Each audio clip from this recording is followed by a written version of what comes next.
खुलुमबाय बयखौबो बे समाव मोननैसो सुंद' आपडेट लानानै फैलायबाय नोंथांमोना थाम्बनेलाव नायनानै मोनथिखाबाय जानांगौ इउपिपिएल आरो बिपिएफ बे मोननै बर'नि राजखान्थि हान्जाया 2020 मायथाइयावनो ज' जानो थाखाय सावरायदोंमोन नाथाय चन्दन ब्रह्म आरो खाम्फा बरग'यारि बिथांमोननि थाखायनो ज' जानो हायाखिसै होननानै खौरांगिरिनि सिगाङाव रोखायै फोरमायनानै होदों बिटिसिनि बारग' चिफ मानग्रेड हाग्रामा महिलारि बिथाङा जयैनो गोरोबलायनानै फैगौ इलेक्सनखौ गेलेनोसै प्रमद बर'मोनजों रायलायनानै बा आबसुनि नेताफोरजों रायलायनानै आं एग्रि जेबो नङा ज' जानांगौ बिनि सायाव दिनै आबसुआ मानो सिरि थाबाय थादों आं जुदि आबसुआव थानायनो मोनब्ला दिनैनि दिनाव दिलीप सयखियाखौ बे बर' एरियायाव हाबहोआमोन आं बेखौ आबसुआ दिनै जातीय छात्र संगठन हिसाबै दिलीप सयखियाखौ बयकट खालामनो हानाय साहस थानांगोन गैया आरो बिनि अनगायैबो बारग' मन्त्रि रिहन दैमारि बिथाङाबो खौरांगिरि मेलनि गेजेरजों बिटिआरनि डिपुटि चिफ मानग्रेड गोविन्द बसुमतारी बिथांखौहाय गोख्रों रावजों फिनजाथाय होनायखौ बे समावहाय नुनो मोननाय जादों नोंथांमोना बे भिडिअखौ जोबजासिम नायोब्ला बिटिसिनि बारग' चिफ मानग्रेड हाग्रामा महिलारि सार आरो बारग' मन्त्रि रिहन दैमारि बिथांमोननिफ्रायनो गासै बाथ्राखौ आबुङै मोनथिना लानो हागोन भिडिअखौ जोबजासिम नायनानै लाग्रो भिडिअखौ जोबजासिम नायखांनायनि उनावहाय नोंथांनि गोसोआव मा साननाय सोमजिदों नोंथांमोना कमेन्टनि गेजेरजों फोरमायलायबानो जाबाय चन्दन ब्रह्म आरो खाम्फाया जाहैबाय एक नाम्बार मालायनि फाफ्लियाव सिलाय दोननानै गावग्रासो बिसोरो बहा थाखोमाना दं मानो ओंखारबोआखै बिसोर सानैयानो नङाबा 2020नि इलेक्सननि सिगांनो प्रमद बर'मोनहा आंजों रायलायफैदोंमोन प्रमद बर'बो दंमोन ओमफ्राय रोंगोराबो दंबादि मोनबाय था जायखिया साथाममोन बिसोरो साथामबो आंजों रायलायदोंमोन जों जयैनो गोरोबलायनानै फैगौ इलेक्सनखौ गेलेनोसै बा जों जयैनो गोरोबलायनांगौ बिसोर आबसुनि लिडारमोन बे समाव सुक्तिया जाथ'वाखै सुक्ति जानायनि बहुद सिगां मिथिबाय बे समाव आंथ' एग्रि प्रमद बर'मोनजों रायलायनानै बा आबसुनि नेताफोरजों रायलायनानै आं एग्रि जेबो नङा ज' जानांगौ होननानै खोथा होखादां खिन्थु दाना चन्दन आरो खाम्फाजों ज' जाहो आंखौ बोखारना लाना थांबाय बेनोथ' आरो बिनि बादै मा नांगौ चन्दन खाम्फा जाम्बा नोंसोर मा सानदों फालाय आंखौलाय बे जाम्बा बे केन्डिडेटआ डिक्लेयार होखांबाय दाखालि जोङो 4 थारिखआव केन्डिडेट डिक्लेयार होदों 5 थारिखआव लाइजामा लिरबाय बे बिपिएफ इउपिपिएल जमा जानांगौनो आगोलाव मानो लिराखै बेसेबांबा सिगांनिफ्रायनो आं बुंगासिनो दं इउपिपिएल बिपिएफ जमा जानायाव आंहा जेबो आपत्ति गैया आरामसे 100% आङो बुंदोंमोन ज' जानांगौ बिपिएफआ 20टा इउपिपिएलआ 20टा बास खिन्थु सरकार गारनानै फैनांगौ सरकारा गारनानै फै इउपिपिएल 20टा बिपिएफ 20टा गेलेगोन बास बेखौ आं दिलीप सयखिया दाखालि बे बिटिसिआवनो हाबनानै बबेबा इलेक्सन केम्पेइनाव खोथा बुंदों मोनसे जायगायाव मोननै आयेन थानो हाया होननानै बेनि सायाव बेबस्था लागोन जोङो होननानै खोथा होलांदों बेथ' जोंनि थाखाय दुखुनांथाव बाथ्रा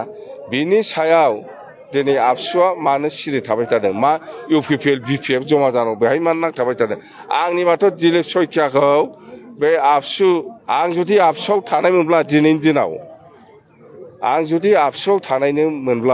दिनाव दिलीप सयखियाखौ बे बर' एरियायाव हाबहोआमोन आङो बयकट खालामगौमोन आं मानो साहस गैया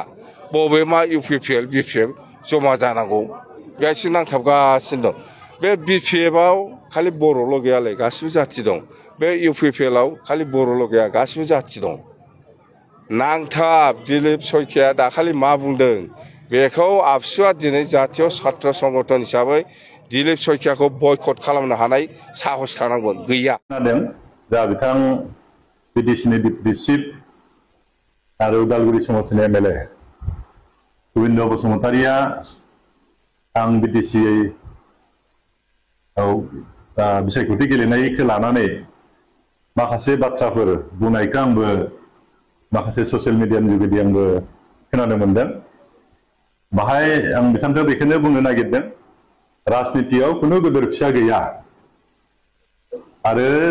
बिटिसिआव आं गेलेनाया आंनि हारसिंनि सिद्धांत नङा जोंनि बिपिएफ राजनिति हान्जानिसो सिद्धांत माखासे सिनियर मानसि अभिज्ञता गोनां मानसि जोंनि बिटिसिआव फैनांगौ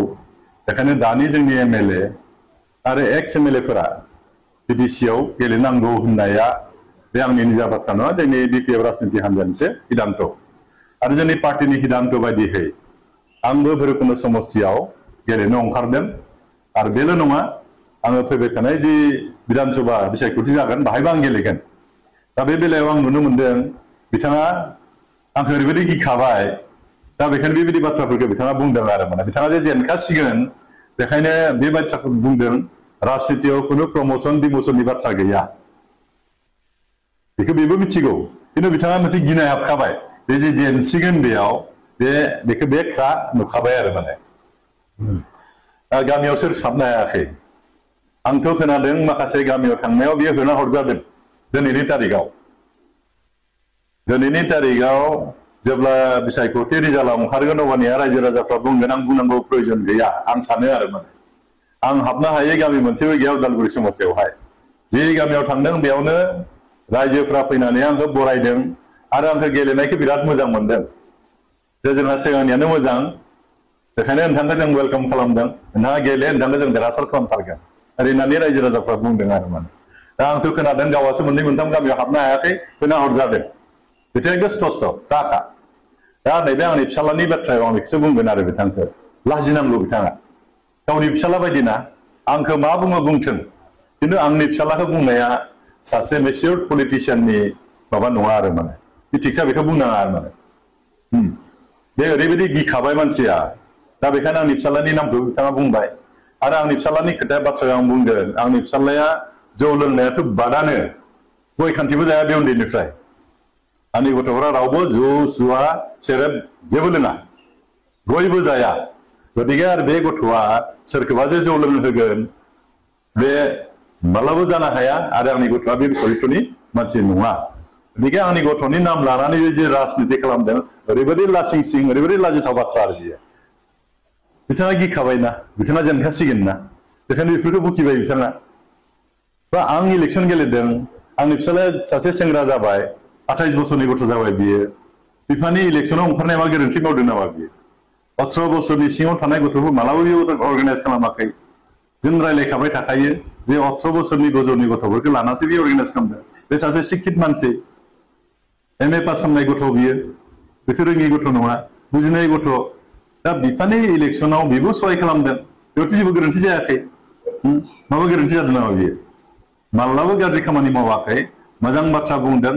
जोंनि समाजा थिग मोजां जानांगौ जोंनि सेंग्रा सिख्लाफ्रा फरायनायाव जौगानांगोन जोंनि समाजखौ जों थिग खालामनांगोन बे बाथ्राफोरखौ बिथाङा बुंदों आंनि फिसालाया बुंदों दा बेखायनो जों नुबाय जे बिथाङा गिखाबाय जेनखासिनगोन बेखायनो गोदाव सोराव बखिलाबाय थादों आरो बियो दा बेखायनो जों बुंगोन बे बिराद लाजिथावना बाथ्रा बिराद लाजिथावना बाथ्रा बे उन्दै गथ' गावनि फिसा बायदि गथ'खौ बेबायदि बुंनाया बेसेबां माबा जागोन बेखौ रायजोफ्रा बिसार खालामगोन आरो जोंनि रायजो राजाफ्रा बयबो मिथिखागौ दिनैनि थारिखाव बयबो सांग्रांखा राजनैतिक भाबेनो जा सामाजिक भाबेनो जा सांग्रांखा सोर मा खामानि मावदों बयबो नुगासिनो दं मिथिगासिनो दं रायजो राजाफ्रा सिद्धान्त लागोन दिनैनि तारिखाव बे 5 बोसोराव गोविन्द बसुमतारिया जेबो खामानि मावनो हायाखै जिर'खा बिथांमोना मोनसेबो बुंनो हाया नैबे लामाखौ जों मावदोंमोन नैबे दालांखौ जों मावदोंमोन होननानै बिथांमोना मोनसेबो दिन्थिनो हानाय नङा मावदों बिथांमोना गामि ओनसोलाव बबेबा फिसा फिसा लामाखौ मावदों सेन्ट मेबेल सारलाबायदों जेराव 20 लाख थाखा खरसा जादों बेयाव 2 लाख 3 लाख थाखा खरसा खालामनानै बिथांमोना खामानि मावदों बेफोर बाथ्राफोरखौ रायजो राजाफ्रा नुगासिनो दं आरो बिसायख'थि जेब्ला फैगोन बिनि उत्तरखौ रायजो राजाफ्रा होगोन आरो बिथांमोना जेरैहाय बिसायख'थि समाव जि बाथ्रा होदोंमोन गोबां जौगानाय खामानि मावगोन होननानै गोबां सोलायनाय लाबोगोन होनना बुंदोंमोन रायजोफ्राबो आसा खालामदोंमोन दै आरो बिथाङा सासे एनडिएफबिनि सासे गोख्रों दैदेनगिरि हिसाबै जिहेतु जाथिनि थाखाय गोबां सेक्रिफाइस खालामदोंमोन बेखौबो बिनि सायाव अननानै बिथांखौ भुट होदोंमोन आरो रायजो राजाफ्रा आं जि मिथियो आरो भुट होदोंमोन नाथाय नुबाय बे 5 बोसोराव रायजोफ्रा जिबायदि आसा खालामदोंमोन बिथांनिफ्राय बेबायदि मोनसेबो बिथाङा खामानि मावासै आरो माने बेखायनो बिथाङा रायजोनि समाजनि बेरेखायै खामानि मावबाय बेखायनो बिथांनि सायाव रायजो राजाफ्रा फोथायनाया गैलिया आरो बेखौ एबाराव भुट होखाया आं बुंनाय बाथ्रा नङा जेब्ला इलेक्सन रिजाल्टआ होगोन अब्लानिया रायजो राजाफ्रा नुगोन मा सिद्धान्त होदों दा बेफोर बाथ्राखौ गाव मिथिगौ बेखौ मिथिखानायखायनो मानसिया फाग्ला बायदि जाखाबाय गावआ जे जेनखासिगोन गावखौ जे रायजो राजाफ्रा एक्सेप्ट खालामखालिया बे एकदम क्लियार जाखाबाय आरो माने बेखौ नुखानानै मिथिखानानै बिथाङा नैबे आबुल ताबुल बखिलाबायदों आरो